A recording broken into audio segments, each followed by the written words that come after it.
Bom, pessoal, sejam bem-vindos à nossa aula de número 15. Essa aula ainda continua falando de alguns métodos de cálculo variacional e hoje nós vamos ver equações de Euler quando condições auxiliares são impostas, tá certo? E vamos ver também a notação delta e vamos fazer um exercício no final. É isso aí, vamos lá. Equações de Euler quando condições auxiliares são impostas. Bom, vamos fazer o seguinte, vamos supor que a gente quer encontrar uma trajetória mais curta entre dois pontos localizados sobre uma dada superfície, definida, digamos, pela equação g de yi e x. Y pode ser em várias variáveis, por exemplo, se for no espaço tridimensional, isso aqui pode ser y e z, se for se tiver no sistema sei lá, relativístico, você pode ter 4 coordenadas aqui, por aí vai, tá bom?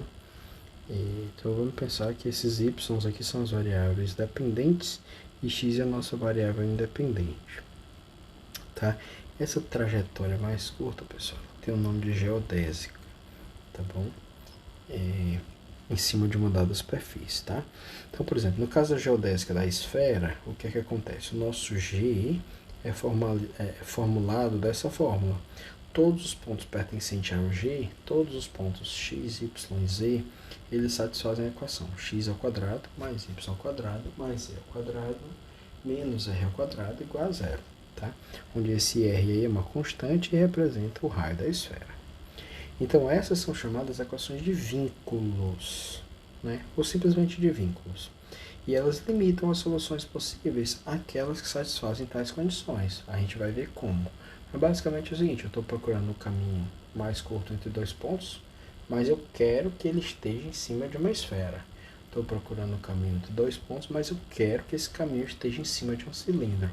Quer dizer, nós estamos impondo condições adicionais, não é simplesmente o caminho mais curto entre os dois pontos, que a gente já sabe que é uma reta, né? Bom, então a gente agora vai considerar o seguinte caso. Nós vamos dizer que o nosso f, ele depende de yi e y', e esse i, ele assume ele pode ter dois valores, 1 e 2. Tá? Então nós temos duas variáveis dependentes que nós vamos chamar de y e z, tá bom?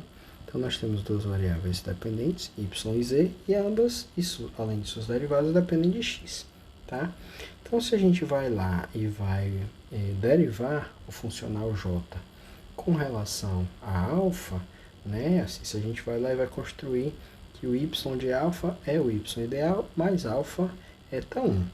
O z de alfa é o z ideal mais alfa eta 2. Bom, se a gente fizer isso, a derivada de j em relação a alfa vai nos dar uma equação de Euler para y vezes derivada parcial de y em relação a alfa, mais uma equação de Euler para z, derivada parcial de z em relação a alfa. Bom, se nós estivéssemos lidando com essas duas variáveis dependentes e elas não tivessem nada a ver uma com a outra, então nós teríamos que resolver essas duas equações de Euler independentemente, como a gente viu, né, na última parte da aula passada. Bom, mas não é esse o caso, porque elas não são mais independentes.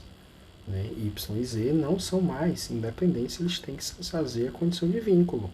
Tá? Então, a derivada de y em relação a alfa e a derivada de z em relação a alfa, elas não são independentes uma da outra.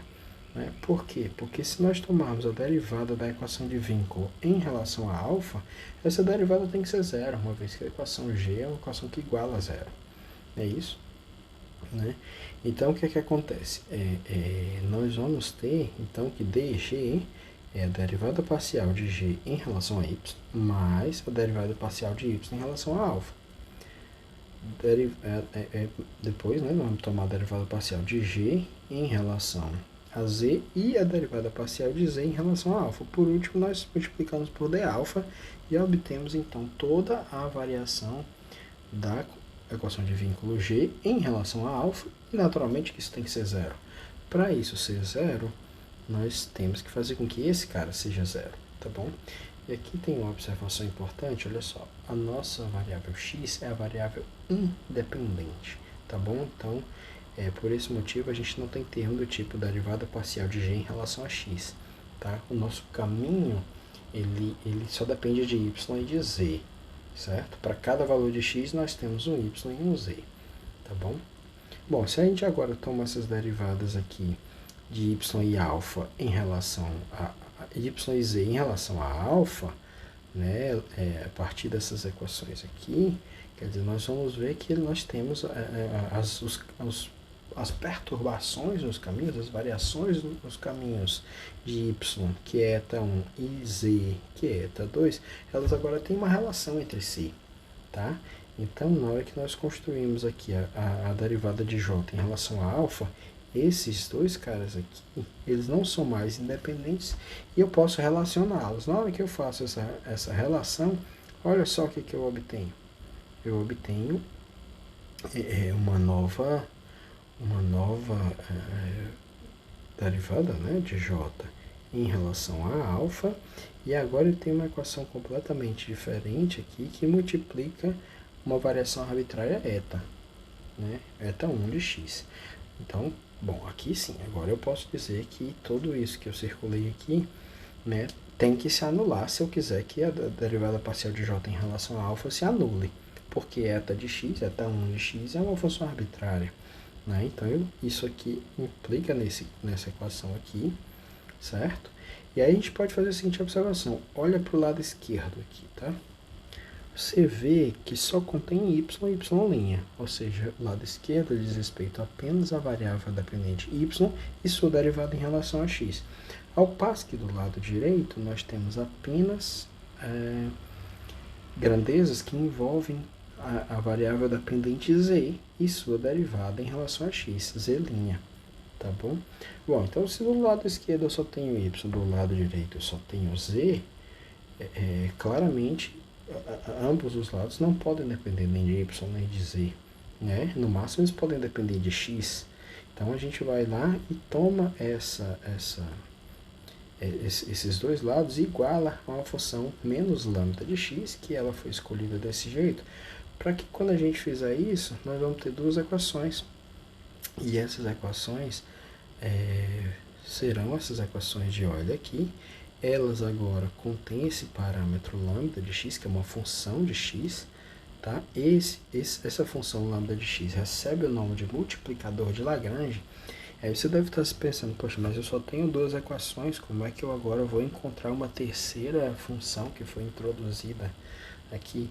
Bom, você tem que lembrar que nós também temos a equação de vínculo, certo? E essas duas equações de Euler, elas têm que ser solucionadas, têm que ser resolvidas junto com a equação de vínculo, tá bom? Bom, mas e se nós tivéssemos não duas, mas um número qualquer de variáveis?